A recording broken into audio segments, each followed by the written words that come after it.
I decided to just very spontaneously make this video. I'm just going to speak my truth because I'm a little frustrated at this stage, and I'll tell you why. I'm a little frustrated from seeing and hearing from so many people online and also people that I meet. How is it that we are living in this upside down world? It's unbelievable. What the hell is going on? This is the bit where I got to tell you my feelings. It makes perfect sense. It is upside down. And there is a reason, and I want to tell you what the reason is. But before I do, I'm going to introduce myself a little bit because I think there's a lot of people out there that you don't actually know what I do for a living. I have a little international branding agency. I've been building brands for almost 30 years, worked with some pretty big companies. And so I want to tell this to you from a professional perspective about narrative. Imagine that you have a company and that company doesn't have a narrative. It doesn't have a voice. Now imagine there are other companies in the ecosystem, and they do. And you're the competition. So the more they talk, the more they drown you out, right? Makes sense. Now think about the fact that you might have a company, and this company is surrounded by companies that not only have their own narrative, but they don't like you. So they are proactively coming at you. You still don't have a narrative. And now your narrative has become their narrative, meaning what they say about you is what other people believe. Now, let's take it one step further. You now are a company that has no narrative. Other companies have that narrative. They're putting you down, and they're getting investments from it, from other entities that are organized, that have a vision to put you out of business. Now, this is nothing new for the Jewish people. This is nothing new for Israel. But this is what's been going on for decades. Now, I've been doing social media on Facebook with quite a few of my pieces going viral there. And some of you have seen my stuff in the millions for over 10 years. And recently, my work has been getting more exposure on different platforms.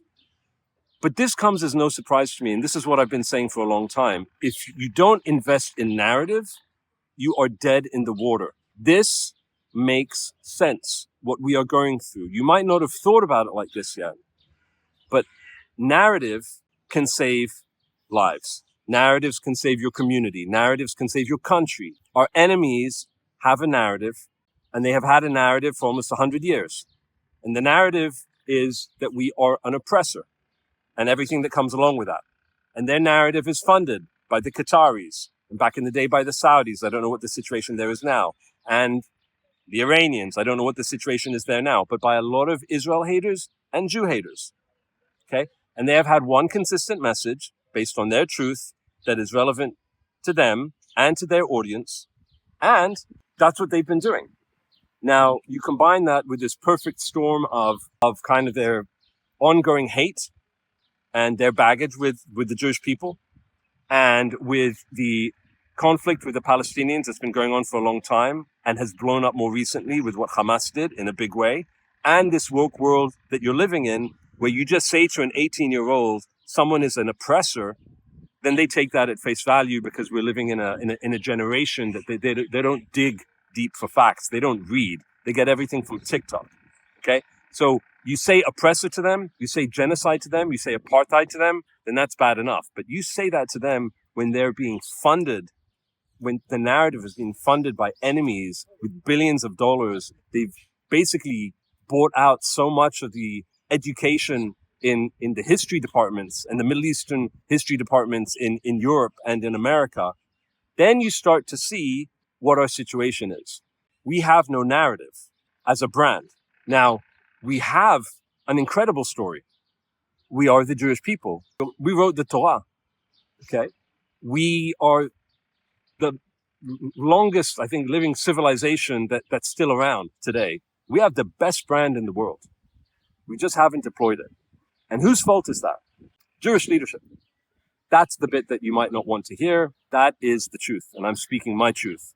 There has been a colossal failure at the highest levels of Jewish organizations, of people that get a lot of funding, of every Israeli government in the past 30 to 40 years that go on about, Startup Nation, which is pretty recent, and not about the values of the Jewish people, not about the contributions of the Jewish people, not about amplifying our narrative in the political sphere, in the legal sphere, in the entertainment sphere, in the entrepreneurial sphere.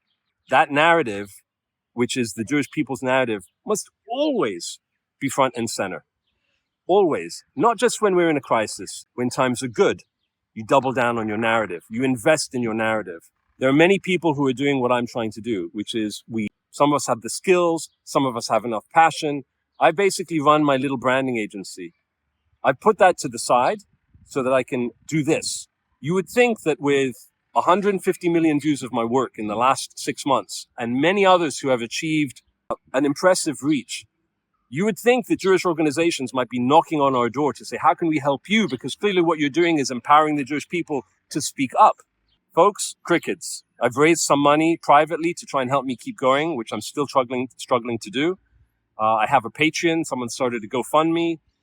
Great. But there needs to be a serious investment in narrative. I mean, I have a day job. I have 2 kids. I don't want to be doing this shit, but I'm doing it because I feel that I need to. I'm not saying you got to give advocates millions and billions of dollars, but I think that you should support them, support the ones that need help so that they keep going and empowering and delivering narrative that you can use.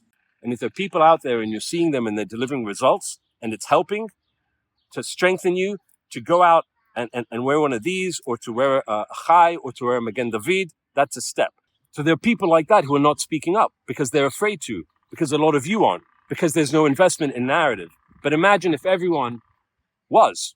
Are you going to all the demonstrations? Are you signing all the petitions? I'm not a professional activist. I'm not a professional influencer. This is not my career. I'm not one of those people that gets a salary for being flown around and speaking events. More power to them. I think that's needed. But that's not me. I'm just a regular guy.